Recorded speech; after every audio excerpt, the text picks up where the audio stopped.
Di pinggiran sebuah kampung kecil di Sumatera Barat, berdirilah sebuah pemakaman tua yang dikenal dengan sebutan Pandam Batua. Tidak ada yang tahu pasti kapan pemakaman itu pertama kali digunakan, tapi cerita tentangnya sudah hidup turun-temurun di tengah masyarakat. Batu-batu nisan tua, tertutup lumut, dan pohon-pohon beringin besar berdiri angkuh mengelilingi area itu, membuat suasananya selalu tampak dingin. Bahkan saat matahari sedang terik sekalipun, warga kampung sudah terbiasa dengan keanehan-keanehan kecil di sekitar pemakaman itu. Suara langkah kaki di malam hari, angin berbisik seperti orang memanggil nama, atau suara tangisan samar yang terdengar entah dari mana. Tapi satu cerita yang paling sering dibicarakan, bahkan oleh anak-anak yang bermain sore hari, adalah tentang keranda yang bisa berjalan sendiri. Jangan dekat-dekat ke Pandam Batua lepas maghrib, kata mak kita, perempuan tua, penjajah gorengan di warung dekat simpang. Nanti kau lihat keranda jalan sendiri, baru menyesal. Anak-anak akan tertawa. Sebagian tidak percaya, tapi yang sudah pernah melihat langsung memilih diam. Ketakutan mereka bukan main. Keranda itu, menurut cerita warga, tidak dibawa siapa-siapa. Kadang terlihat melayang pelan di antara nisan, kadang tampak seperti diseret oleh tenggen-tenggen tak terlihat. Anehnya, tak pernah ada suara selain desir angin yang mendadak dingin setiap kali keranda itu muncul. Poken, anjing-anjing kampung yang biasanya menggonggong keras pun memilih diam ketika sosok itu menampakkan diri. Kejadian aneh itu mulai mendapat perhatian lebih ketika dua tokoh adat kampung, Datuak Morajo dan Datuak Pangulubasa, berselisih paham. Perselisihan mereka bukan soal kecil, berawal dari perebutan hak atas tanah warisan nenek moyang yang letaknya berbatasan langsung dengan Pandam Batua. Datuak Morajo bersikukuh bahwa tanah itu milik sukunya sejak ratusan tahun lalu. Sementara Datuak Pangulubasa menuduh ada pemalsuan surat pusaka. Suasana kampung menjadi panas. Musyawarah adat gagal mencapai mufakat. Hubungan antar keluarga mulai retak. Yang dulu bersalaman tiap pagi di surau, kini saling buang muka. Seolah-olah roh-roh dari Pandam Batua ikut menebarkan bisik dendam ke seantero kampung. Beberapa minggu setelah perselisihan itu memuncak, hal-hal ganjil mulai terjadi di keluarga Datuak Pangulubasa. Awalnya, satu-satu dari mereka jatuh sakit. Anak pertamanya, Sutan, tiba-tiba mengigau hebat tiap malam. Ia berkata dirinya dikunci di dalam keranda dan dikubur tanpa doa. Tubuhnya gemetaran, mata kosong menatap langit-langit. Kemudian istrinya, Uni Ramlah, mulai kehilangan semangat hidup. Setiap hari hanya duduk memandangi jendela. Bibirnya berbisik pelan, seperti sedang berbicara dengan orang yang tidak tampak. Sudah datang. Keranda itu sudah datang, katanya berulang kali. Lalu giliran cucunya yang masih berusia 5 tahun mendadak berhenti bicara. Anak itu hanya menggambar keranda tiap hari dengan kreon merah dan hitam. Gambar yang sama berulang kali dengan ekspresi datar di wajah polosnya. Semua warga mulai khawatir. Sebagian menjauh dari keluarga itu, takut tertular nasib buruk. Sebagian lain mulai berbisik, ini bukan sakit biasa, ini bukan kutukan, ini santet kuburan. Hingga suatu malam, seorang dukun tua kampung bernama Mak Darmi datang menemui Datuak Pangulubasa secara diam-diam. Mak Darmi dikenal tidak banyak bicara, tapi bila ia sudah turun tangan, berarti masalahnya bukan main. Tanah kuburan itu sudah dibalik. Datuak, katanya dengan suara pelan tapi penuh tekanan. Bukan secara fisik, tapi secara gaib. Energi dari Pandam Batua sudah dibalikkan ke tubuh kalian, seolah kalian dikubur hidup-hidup. Datuak Pangulubasa terdiam, tangan tuanya menggenggam lututnya erat. Apa maksud Mak? Tanyanya gemetar. Nama-nama keluarga Datua sudah ditanam dalam tanah kubur. Itu jenis santet tertua, bukan hanya untuk membunuh, tapi untuk memadamkan jiwa. Kalian akan hidup seperti mayat berjalan, tidak waras, tidak mati, seperti keranda yang berjalan sendiri itu, kosong tapi bergerak. Malam itu, angin bertiup lebih dingin dari biasanya. Dari arah Pandam Batua, terdengar suara kayu diseret di atas tanah kering. Keranda itu kembali muncul, pelan-pelan, tanpa suara manusia, tapi dengan kehadiran yang membekukan darah siapapun yang melihatnya. Dan warga kampung tahu ini baru permulaan. Sejak malam Mak Darmi mengungkap rahasia kelam tentang santet kuburan itu, suasana kampung semakin mencekam. Pandam Batuah kini bukan sekadar tempat pemakaman, tapi jadi pusat teror yang dayam-dayam menghantui pikiran setiap warga.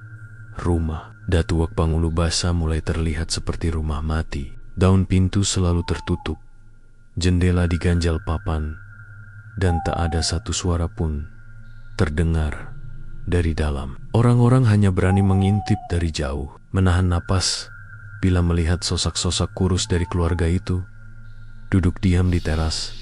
Tatapin mereka kosong menembus angin. Namun, di balik sunyinya rumah itu, Datuak Pangulubasa tak tinggal diam. Meski tubuhnya mulai lemah dan pikirannya sering kacau, tekadnya untuk menyelamatkan keluarganya tetap menyala. Ia memutuskan menemui Mak Darmi lagi. Kali ini dengan harapan bisa membalikkan santet tersebut. Mak Darmi menerima kedatangannya dengan wajah murung.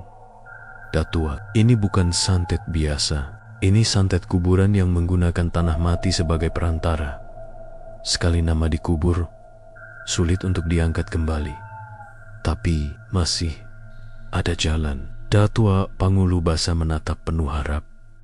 Mak Darmi mengambil sehelai kain putih dari laci tuanya, membuka lipatannya, dan memperlihatkan selembar kertas kuning kusam berisi tulisan tangan Arab gundul, bercampur simbol-simbol aneh. Ini adalah peta gaib dari Pandam Batua. Peta ini menunjukkan bagian tanah mana yang telah dibalik, dan disitulah nama keluargamu dikubur. Datua menggenggam peta itu dengan tangan gemetar. Apa yang harus saya lakukan? Tak harus pergi ke sana. Malam Jumat Kliwon, saat tanah terbuka untuk Roro, tak tenang. Cari gundukan yang tak biasa, gali dengan tangan kosong. Jika berhasil menemukan nama itu, bakar dengan kayu dari pohon ketapang hitam. Tapi hati-hati, Datua, penjaga dunia itu tidak suka campur tangan manusia. Malam Jumat Kliwon pun tiba. Langit kelam tanpa bintang. Angin sepoi berubah menjadi hembusan dingin yang menggigit. Pandam Batua tampak lebih menyeramkan dari biasanya. Pepohonan berbisik dan kabut menyelimuti nisan-nisan tua seperti tirai gaib. Datuak Pangulubasa, meski tubuhnya melemah, melangkah perlahan menuju gundukan yang ditunjukkan dalam peta. Ia membawa segenggam garam, sebatang lilin, dan secarik doa yang diajarkan Mak Darmi. Hatinya berdebar kencang. Setiap kali melangkah, tanah di bawah kakinya terasa seperti berdenyut hidup. Setelah hampir 1 jam mencari, ia menemukan sebuah gundukan kecil, tampak baru, tapi tidak ada nisan. Tanahnya berbeda, lebih hitam, lebih lembab, dan mengeluarkan bau anyir yang menusuk hidung. Ia mulai menggali dengan tangan telanjang. Tanah itu lengket, dingin, dan setiap genggamannya terasa berat seperti mencabut beban dari tubuh sendiri. Setelah menggali sekitar setengah meter, tangannya menyentuh sesuatu, kain kafan. Di dalamnya, ia menemukan lempengan kayu kecil bertuliskan nama-nama anggota keluarganya. Sutan, Uni Ramlah, cucunya, bahkan dirinya sendiri. Matanya berkaca-kaca, tangannya bergetar saat mengeluarkan kayu itu satu persatu. Tapi belum sempat ia membakar semuanya, tanah di sekelilingnya mulai bergetar pelan. Suara lolongan terdengar dari ujung makam. Keranda-keranda itu kembali muncul dari balik kabut. Kali ini tidak sendiri. Di belakangnya, bayangan-bayangan tinggi kurus bermata merah berdiri mengitari area itu. Mereka bukan manusia, bukan hantu biak. Mereka adalah penjaga roh-roh yang ditugaskan menjaga santet agar tidak terganggu. Datuak mundur, panik, tapi suara dalam hatinya menguat. Kau sudah menggali, jangan mundur bakar sekarang, atau semuanya akan hilang. Dengan gemetar, ia menyulut kayu ke tapang hitam yang sudah disiapkan. Api menyala.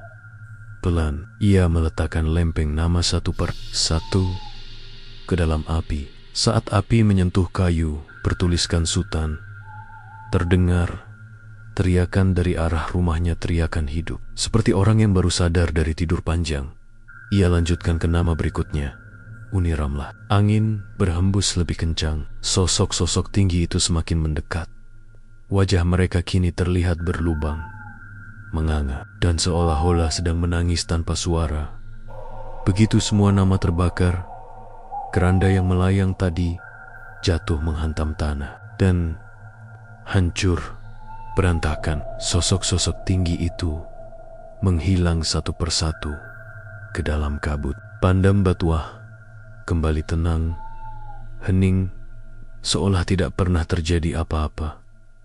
Pagi harinya, warga terkejut melihat keluarga Datuak Pangulubasa keluar rumah, sehat, meski lemah. Sultan bisa bicara, Uni Ramlah sudah tersenyum. Cucu kecil itu membuang semua gambar kerandanya dan kembali memeluk ibunya. Tapi Datuak sendiri tidak pernah kembali ke rumah. Di Pandam Batuah, di tengah kabut pagi, hanya tersisa jejak kaki di tanah basah yang mengarah ke satu arah lalu menghilang. Dan sejak malam itu, keranda yang biasa melayang di makam tak pernah muncul lagi. Tapi bukan berarti kisahnya selesai. Sebab santet kuburan tak pernah benar-benar mati. Ia hanya menunggu nama baru untuk dikuburkan. Kampung itu, setelah kepergian Datuak Pangulubasa, tidak lagi sama. Meski keluarga Datuak sembuh dan keranda gaib tak lagi menampakkan diri, bayang-bayang dari Pandam Batuah tetap menghantui pikiran warga. Setiap suara ranting patah di malam hari, setiap desir angin yang menyentuh daun pintu terasa seperti isyarat bahwa makam tua itu masih menyimpan sesuatu yang belum selesai.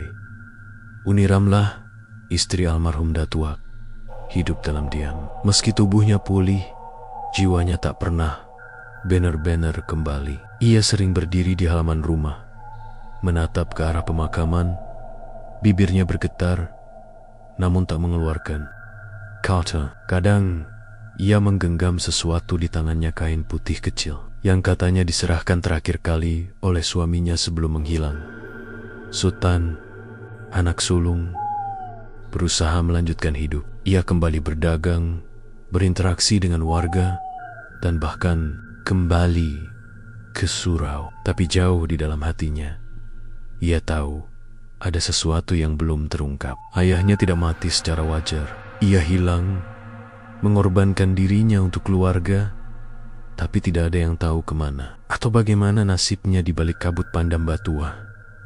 Dan pada suatu sore, ketika hujan turun gerimis dan kabut kembali merayap pelan ke pemakaman, seorang anak kecil dari kampung sebelah ditemukan berdiri sendirian di dekat pagar makam. Ia menangis sambil menunjuk ke dalam, mengatakan bahwa ada orang tua yang duduk di bawah pohon beringin sambil menulis nama warga Gempar. Beberapa yang punya cukup keberanian langsung menuju tempat yang ditunjuk, tapi yang mereka temukan hanya jejak kaki yang mengarah ke dalam, lalu menghilang begitu saja. Dan di bawah pohon beringin itu, Mereka melihat potongan kertas kuning tua terbang terbawa angin. Satu dari potongan itu berhasil mereka tangkap. Di atasnya tertulis satu nama baru, Arman bin Karman. Warga saling berpandangan. Nama itu asing. Arman adalah salah satu pemuda kampung yang terkenal suka mengejek hal-hal berbau gaib. Ia sering berkata dengan lantang bahwa cerita keranda berjalan itu cuma bualan orang tua kampung yang takut mati. Esoknya Arman jatuh sakit. Awalnya hanya demam, lalu tubuhnya mulai dingin seperti mayat. Ia tidak bisa tidur karena setiap menutup mata, ia berkata melihat keranda yang berjalan di lorong gelap, membawa mayat tanpa wajah. Ia berteriak tiap malam, dan setiap pagi matanya semakin dalam, seolah nyawanya terus terkuras pelen-pelen. Ibunya ketakutan, meminta pertolongan pada siapa saja, tapi tak ada yang berani mendekat. Keluarga Datuak yang dulu pernah mengalami hal serupa menyarankan agar ia dibawa ke Mak Darmi. Tapi kali ini Mak Darmi tidak bisa membantu. Nama itu sudah tertulis langsung oleh yang di sana. Katanya dengan lirih, dulu Datuak bisa menyelamatkan karena dia bertindak cepat. Tapi sekarang tangan yang menulis itu bukan tangan manusia. Ia mencatat berdasarkan warisan. Dan santet kuburan ini sudah menjadi warisan. Sultan memberanikan diri bertanya, "Maksud Mak, ini bisa menular?" Mak Darmi mengangguk perlahan. Setiap orang yang bersentuhan dengan kematian yang tidak dituntaskan akan membuka pintu gaib. Datuak membuka pintu itu, dan sekarang ada kekosongan di sana. Ada yang mengambil peran untuk menjaga dan mencatat. Sultan membeku. Itu seperti tamparan. "Mak, apakah ayah saya sekarang jadi penjaga?" Mak Darmi menatap mata Sultan. Ia tidak menjawab, tapi air matanya cukup menjadi jawaban. Sementara Arman semakin memburuk. Sesuatu yang mengerikan terjadi di rumahnya. Setiap malam, suara langkah kayu mulai terdengar. Kayu yang berat, seperti suara keranda diseret di lantai. Ibu Arman melihat anaknya berdiri di depan cermin, berbicara dengan bayangannya sendiri. "Sudah dekat," katanya pelan. Dia datang bawa buku. Aku nama ke-13. Desas-desus mulai menyebar. Beberapa warga mulai mengaku melihat keranda muncul lagi. Tapi kali ini tidak melayang. Ia berjalan seperti ditarik perlahan oleh tali yang tak terlihat. Dan di belakangnya seorang lelaki tua bersarung putih dengan mata kosong mencatat sesuatu. Di buku sang semua mata menoleh ke satu arah. Datuak Pangulupasa. Ia memang hilang, tapi mungkin ia tidak benar-benar pergi. Sultan tidak tinggal diam. Ia kembali ke Pandam Batua, membawa peta lama yang masih ia simpan. Tapi kali ini peta itu tampak berbeda. Beberapa area baru muncul, dan di salah satu sudutnya tertulis dengan tinta merah yang sudah mencatat, "Tak bisa berhenti kecuali warisan dihentikan." Sultan bingung. Warisan dihentikan? Bagaimana cara menghentikan sesuatu yang bahkan bukan warisan harta? Mak Darmi kemudian memanggil Sultan diam-diam dan menyerahkan sebuah benda kecil. Sebuah cermin tua berbingkai kuningan. Ini milik Datuak. Cermin ini bisa memperlihatkan siapa penulis nama di balik kabut. Tapi ingat, jangan terlalu lama menatapnya. Kau bisa tersedot ke dalamnya dan jadi bagian dari daftar. Sultan menatap cermin itu dengan penuh rasa takut, tapi juga tekad. Ia tahu jika warisan itu tidak dihentikan, nama-nama baru akan terus tertulis. Dan satu saat nanti, nama anak-anak kampung, sahabatnya, bahkan anaknya sendiri bisa jadi korban berikutnya.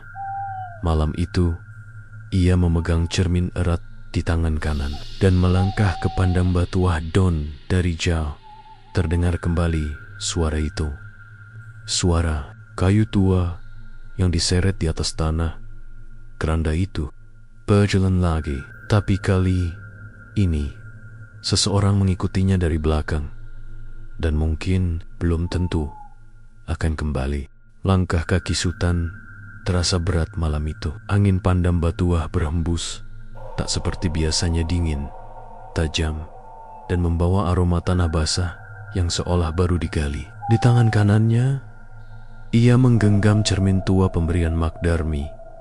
Bingkai kuningan cermin itu sudah karatan dan kacanya sedikit buram. Tapi Sultan tahu benda inilah satu-satunya jalan untuk menemukan kebenaran. Ia berjalan melewati deretan nisan tua, menahan napas setiap kali ranting pohon menyentuh bahunya.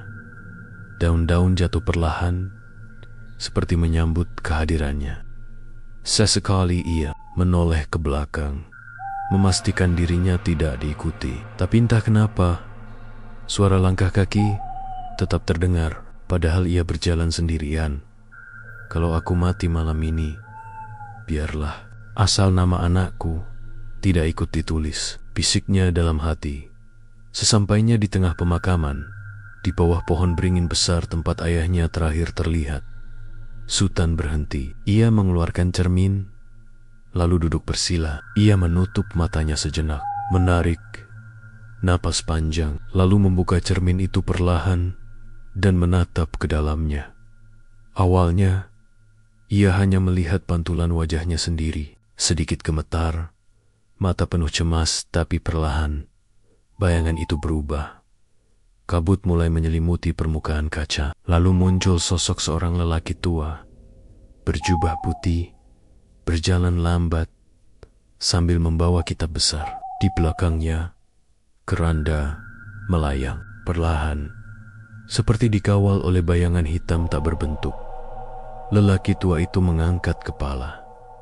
Matanya putih sepenuhnya. Wajahnya, ya Allah, wajah itu adalah wajah Datuk Pangulu Basa, ayahnya.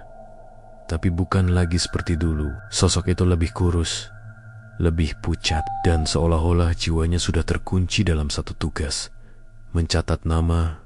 Sultan mulai menangis. "Ayah," bisiknya. "Kalau ayah masih bisa dengar, aku mohon, berhenti. Ini bukan tanggung jawab ayah lagi." Namun sosok itu hanya membalik lembaran kitabnya. Di halaman berikutnya, ada nama yang perlahan-lahan mulai muncul. Tinta hitam menyebar seperti darah di air. Amira binti Sultan. Jantung Sultan hampir berhenti. Itu nama anaknya, gadis kecilnya yang baru berumur 7 tahun, yang tadi siang sempat demam dan menggambar keranda di tembok kamar. Ia langsung menutup cermin itu dan berdiri. Tidak akan kubiarkan." Ia mulai menggali tanah dengan tangan tipat ditempot. Ayahnya dulu menguburkan nama, tapi tidak ada apa-apa. Tanahnya keras, membatu, seperti tidak memberi izin untuk dibuka. Lalu, dari balik kabut, muncul suara ayahnya. Pelan, seperti dari kejauhan, namun jelas. "Jika kau ingin menyelamatkan anakmu, kau harus ambil tempatku." Sultan membeku, bibirnya kering, napasnya tercekat. "Ayah," katanya pelan, "kalau itu satu-satunya jalan, aku bersedia. Tapi lepaskan Amira. Jangan teruskan nama-nama itu lagi. Hentikan." Kabut mulai menebal. Cermin di tangannya tiba-tiba pecah. Dari dalam tanah, api kecil menyala dan sebuah bata nisan kosong perlahan muncul, seolah ditumbuhkan dari perut bumi. Batu itu tidak ada nama. Lalu terdengar suara ayahnya lagi. Kali ini lebih dekat, lebih manusiawi. "Tuliskan namamu sendiri, dan warisan ini berhenti." Sultan mengambil batu kecil. Tangannya gemetar. Ia tahu, jika ia menulis namanya di nisan itu, ia akan menjadi penjaga selanjutnya. Tapi tidak akan ada lagi nama baru. Anak-anak kampung akan aman. Pandam Batuah akan kembali sunyi, dengan air mata jatuh satu persatu. Sutan menulis. Sutan bin Pangulu Basa. Begitu huruf terakhir selesai diukir, tanah berguncang pelan. Keranda yang sempat terlihat di balik kabut hancur berantakan, menjadi abu. Kabut perlahan memudar, dan suasana Pandam Batua menjadi tenang, sangat tenang. Keesokan paginya, warga menemukan Sutan duduk bersila di bawah pohon beringin Tubunia, kaku. Wajahnya damai. Ia meninggal dalam posisi seperti orang berzikir. Tidak ada luka, tidak ada jejak keranda, tapi tepat di depannya, batu nisan itu berdiri tegak dengan ukiran halus, Sutan bin Pangulu Basa. Dan sejak hari itu, keranda tidak pernah lagi muncul. Tidak ada nama baru yang ditulis. Anak-anak kembali bermain, dan warga kembali hidup tanpa ketakutan. Tapi setiap malam Jumat Kliwon, Mak Darmi masih meletakkan lilin kecil di depan Pandam Batua. Ia berbisik pelan, "Terima kasih, Sutan, penjaga terakhir." Namun jauh di dalam tanah, di balik akar-akar tua pohon beringin itu, sebuah buku besar masih tersimpan, kosong untuk sekarang. Tapi apakah akan tetap kosong selamanya? Itu tergantung kita. Apakah kita belajar atau mengulang yang lama? 5 tahun telah berlalu sejak kematian Sutan. Pandam Batuah kembali seperti makam biasa sepi, sunyi, dan hanya dikunjungi saat lebaran atau pada malam tahlilan. Tidak ada lagi keranda berjalan, tidak ada lagi kabut tebal, dan tidak ada nama-nama baru yang tertulis di tanah. Kampung itu tenang, bahkan mulai berkembang. Anak-anak kembali bermain di lapangan dekat surau. Suara beduk dan azan kembali terdengar setiap waktu. Amira, putri Sutan, kini telah tumbuh menjadi gadis remaja. Ia tinggal bersama ibunya dan mulai bersekolah di kota kecamatan. Woga Siring mengatakan bahwa wajah Amira sangat mirip dengan ayahnya terutama mata teduh, tapi menyimpan kesedihan yang dalam. Namun ketenangan itu, seperti semua hal di dunia ini, tidak pernah benar-benar abadi. Pada suatu malam Jumat Kliwon, Mak Darmi yang kini sudah renta bermimpi anak. Ia melihat dirinya berdiri di tepi pemakaman, di depan nisan Sutan yang tiba-tiba retak dan hancur. Dari dalam tanah mungkil tengen-tengen hitam yang menarik sesuatu keluar. Buku besar yang dulu ditinggalkan oleh Datuak Pangulu Basa, buku itu terbuka kembali. Ia terbangun dengan tubuh gemetar. Nafasnya tersengal-sengal, tapi yang paling membuatnya panik adalah bau tanah kuburan yang tercium jelas di dalam kamarnya. Padahal pintu dan jendela tertutup rapat. Warisan ini belum selesai, bisiknya dengan suara parau. "Sutan, kenapa kau lepaskan?" Esok harinya, kabar mengejutkan menggemparkan kampung. Seorang pemuda bernama Rizal yang baru pulang merantau dari Jakarta ditemukan berbaring di ladang jagung tubuhnya dingin seperti es, dengan mata terbuka lebar. Ia tidak moti, tapi juga tidak sadar. Ia hanya berbisik satu kalimat berulang kali, "Aku melihat keranda berjalan lagi." Warga mendadak gelisah. Desas-desus mulai terdengar. Suara langkah kayu pada tengah malam. Bayangan putih melintas di ujung jalan. Dan yang paling menyeramkan, anak kecil mulai menggambar kitab besar dan nama-nama di tembok rumah mereka. Amira yang pulang dari kota karena libur sekolah juga mulai merasakan sesuatu yang aneh. Setiap malam ia mimpi berdiri di tengah makam, dikelilingi suara tangisan.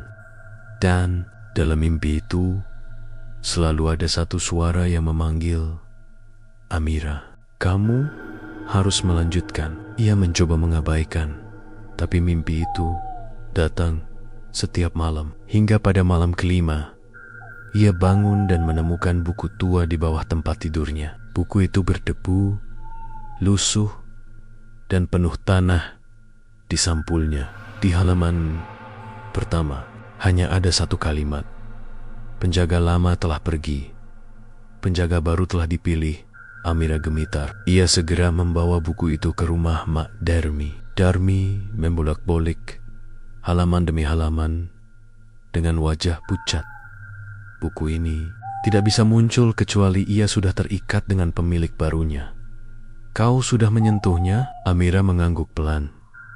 Berarti kau sudah terpilih. Amira menangis. Tapi aku tak mau, Mak. Ayahku sudah mengorbankan hidupnya untuk menghentikan ini semua. Kenapa harus aku? Mak Darmi terdiam lama. Ia tahu tak ada manusia yang bisa memilih untuk jadi penjaga. Buku itu memilih sendiri, dan ia hanya akan mendatangi mereka yang memiliki darah penjaga sebelumnya. Amira adalah satu-satunya anak dari Sultan. Itu sebabnya dia terikat. Kalau begitu, Amira, ujar Mak Darmi, kita tidak bisa menolak takdir, tapi mungkin kita bisa mengubah caranya dengan sisa ilmu yang ia punya. Mak Darmi mengajarkan Amira cara mengikat roro pelintas malam agar tidak bisa menulis nama manusia sembarangan. Ia mengajarkan bacaan kuno dari kitab warisan para Penghulu serta ritual di malam bulan mati, satu-satunya malam di mana roh-roh penulis nama tidak bisa melihat manusia. Malam itu, Amira pergi ke Pandam Batua sendiri. Ia membawa buku tua itu, cermin rusak milik ayahnya, dan seikat kemenyan yang dibakar pelan-pelan. Ia berdiri di depan nisan ayahnya, berdoa, menangis, kemudian membuka buku itu di halaman tengah dan mulai menulis sesuatu dengan darah dari jari tangannya sendiri. Tapi bukan nama. Amira menulis, tutup, kembalikan, akhiri. Donsot. Kata-kata itu selesai ditulis, langit mendadak bergemuruh. Petir menyambar tanpa hujan. Angin melolong seperti ribuan suara menjerit. Di sekeliling makam, tanah bergetar, dan suara kayu tua terdengar untuk terakhir kalinya. Keranda yang mungkin sudah bersiap berjalan lagi, hancur menjadi abu di angin malam. Cermin tua milik Sultan tiba-tiba pecah total, dan buku besar itu terbakar dengan sendirinya, lambat lalu cepat sampai habis tak bersisa. Ketika pagi datang, Amira masih berdiri di sana, lelah tapi hidup. Mak Darmi datang menyusul dan memeluknya. Sudah selesai. Nak, kau bukan penjaga. Kau adalah penutup warisan. Hari itu, langit Pandam Batua sangat cerah. Tak ada kabut, tak ada suara aneh, tak ada keranda, hanya nisan-nisan tua yang berdiri diam. Dan sejak hari itu, tidak ada satupun cerita keranda yang berjalan sendiri. Tidak ada nama yang tertulis di tanah. Tidak ada roh yang mencatat. Karena buku itu kini benar-benar sudah tiada. Dan kisah ini mungkin hanya akan dikenang oleh segelintir orang. Tapi satu hal yang pasti, jika suatu hari kau mendengar langkah kayu di malam gelap, jangan takut. Periksa dulu siapa namamu. Apakah sudah tertulis atau belum? Beberapa tahun berlalu sejak kejadian terakhir di Pandam Batua. Kehidupan masyarakat desa kembali berjalan seperti biasa. Ladang-ladang kembali ditanami, surau kembali ramai, dan anak-anak tak lagi menggambar keranda atau kitab aneh di tembok rumah. Seolah semua kengerian itu hanya bagian dari cerita masa lalu, kisah yang hanya diingat oleh orang-orang tua dan dibisikkan pelan ketika malam hujan turun deras. Amira kini sudah dewasa. Ia tinggal di kota dan menjadi guru sejarah di sebuah sekolah. Tak banyak yang tahu bahwa ia pernah berdiri sendiri di tengah Pandam Batua, menulis kata akhiri dengan darahnya sendiri, dan menghentikan kutukan sebuah buku gaib yang sudah hidup selama puluhan tahun. Ia menyimpan semua itu di dalam hati.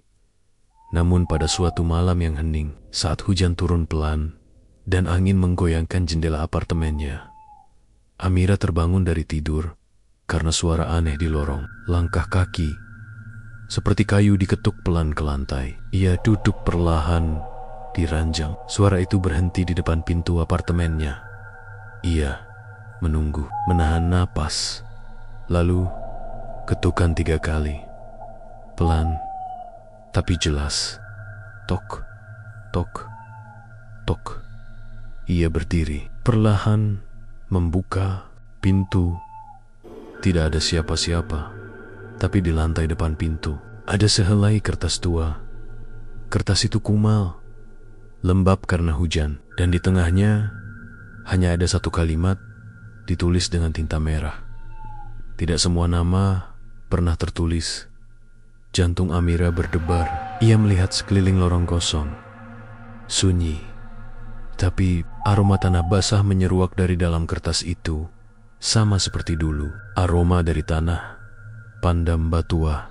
Ia segera menutup pintu dan membakar kertas itu. Tapi di dalam hatinya, ia tahu sesuatu belum selesai. Keesokan harinya, Amira kembali ke kampung. Ia menemui Mak Darmi yang kini sudah hampir tidak bisa melihat dan bicara pelan sekali. Wajah tua itu langsung berubah pucat begitu mendengar cerita tentang kertas dan ketukan. Tak semua nama pernah tertulis, nak. Artinya masih ada roh-roh yang belum sempat mencatat namanya sendiri. Amira tercengang. Maksud Mak Darmi menarik napas dalam. Ada 1 orang yang tidak pernah terikat oleh kutukan, tapi seharusnya dulu sudah masuk dalam kitab. Tapi dia menolak. Dia menyembunyikan. Namanya siapa?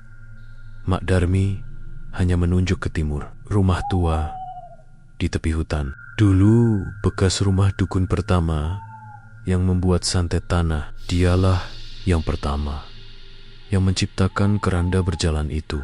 Tapi sebelum ia meninggal, ia menghapus namanya sendiri dari catatan dunia. Ia ingin hidup sebagai roh, bukan sebagai arwah. Amira terdiam. Semua cerita dulu berputar kembali dalam pikirannya, tapi ia tak pernah mendengar tentang sosok ini sebelumnya. Kalau dia belum tertulis, lanjut Mak Darmi, berarti dia masih ada. Dan dia sedang mencari tempat untuk menulis namamu agar dia bisa benar-benar mati dan kau menggantikan. Pasesin. Malam itu juga Amira menuju rumah tua di tepi hutan. Rumah itu sudah dipenuhi akar dan semak, tapi masih berdiri kokoh seolah menantang waktu. Pintu kayunya lapuk, berderit ketika dibuka. Di dalamnya gelap. Hanya cahaya bulan yang masuk lewat celah dinding. Di meja tengah ruangan Eida sebuah bata datar, dan di atasnya buku baru masih kosong, tapi sampulnya mirip sekali dengan buku yang dulu Amira bakar. Ia mendekat, tangan gemetar. Di samping buku itu ada pena bulu tua dan sebuah cermin bulat kecil. Ia tahu betul itulah pena dan cermin yang dipakai ayahnya dulu. Lalu dari pojok ruangan muncul bayangan tinggi, perlahan-lahan berjalan ke arahnya. Tubuhnya kurus, matanya tidak memiliki bola mata, hanya cekungan hitam. Tangannya menunjuk ke buku. Sudah waktunya. Suara itu berdesis. Amira berdiri, menahan ketakutan. Aku sudah mengakhiri semua ini. Kutukannya sudah selesai. Nama tidak akan kutulis. Bayangan itu tertawa pelan. Justru karena itu, namamu tidak pernah tertulis. Maka aku belum bisa Ia melangkah lebih dekat, lalu membisikkan 1 kalimat. Tulis namaku, maka aku hilang. Tapi sebagai gantinya, kamu tak akan pernah diingat oleh siapapun. Amira terdiam. Itu harga yang berat. Menulis nama roh itu berarti menghentikan semua. Tapi sebagai gantinya, ia akan dihapus dari ingatan dunia. Tidak ada yang akan mengenalnya. Ibunya akan lupa, murid-muridnya akan lupa. Ia akan menjadi bayangan tanpa sejarah. Namun ia ingat kata ayahnya dulu, menjadi penjaga bukan tentang dikenang, tapi tentang menyelamatkan yang lain. Dengan air mata, Amira mengambil pena dan menulis nama yang muncul di pikirannya. Dharma Sakti bin Bumi, nama sang dukun awal, pembuat keranda terbang. Saat huruf terakhir ditulis, bayangan itu memekik, lalu meledak menjadi debu. Rumah tua itu bergetar, cermin pecah, dan buku itu menghilang. Bukan terbakar, bukan lenyap seperti tidak pernah ada. Keesokan harinya, warga kampung mendengar suara tangisan dari arah hutan, tapi tidak ada siapapun di sana. Dan Amira, Tak Ada, yang pernah tahu kemana ia pergi. Ibunya bilang, anaknya telah lama wafat, murid-muridnya tak mengenalnya, bahkan catatan sekolahnya kosong. Namun, Mak Darmi tahu, ia berdiri di ujung makam Pandam Batua, menatap langit. "Terima kasih Amira," bisiknya.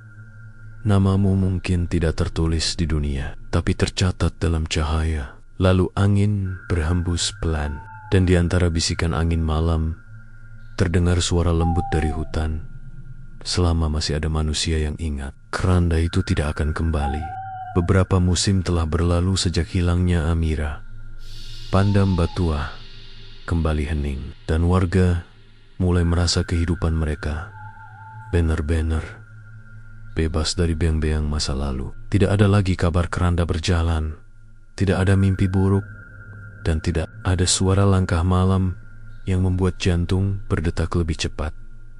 Namun, di balik ketenangan itu, ada satu hal yang tak pernah benar-benar menghilang. Rasa penasaran. Di sebuah kota kecil, tak jauh dari desa itu, seorang pemuda bernama Rehan, mahasiswa antropologi dari Jakarta, datang untuk meneliti kisah mistis yang dianggap hanya cerita rakut keranda yang berjalan sendiri dan kitab penulis nama. Ia pertama kali mendengarnya dari artikel blog tua yang tak memiliki sumber jelas, namun terasa sangat nyata. Rehan datang dengan kamera, buku catatan, dan peta lama yang menunjukkan lokasi Pandam Batua dan rumah tua di tepi hutan. Warga kampung menolak bicara. Semua tersenyum kaku atau pura-pura tidak tahu. Hanya Mak Darmi yang kini benar-benar tua, nyaris tak bisa berjalan, yang bersedia bertemu dengannya. "Kenapa kamu cari cerita ini, Nak?" tanya Mak Darmi dengan suara bergetar.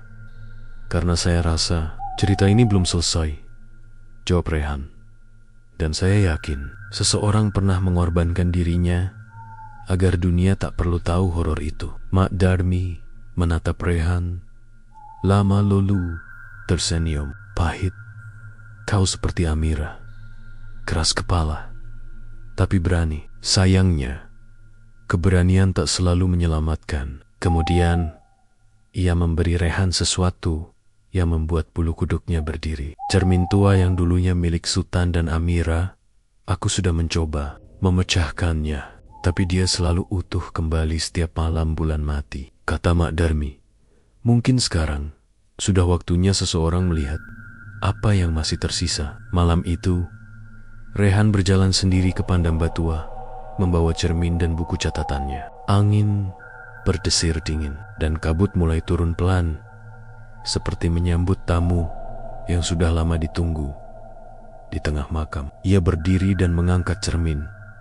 Awalnya, ia hanya melihat pantulan dirinya, tapi dalam beberapa detik, sesuatu muncul perlahan. Bayangan seorang wanita muda berdiri di belakangnya.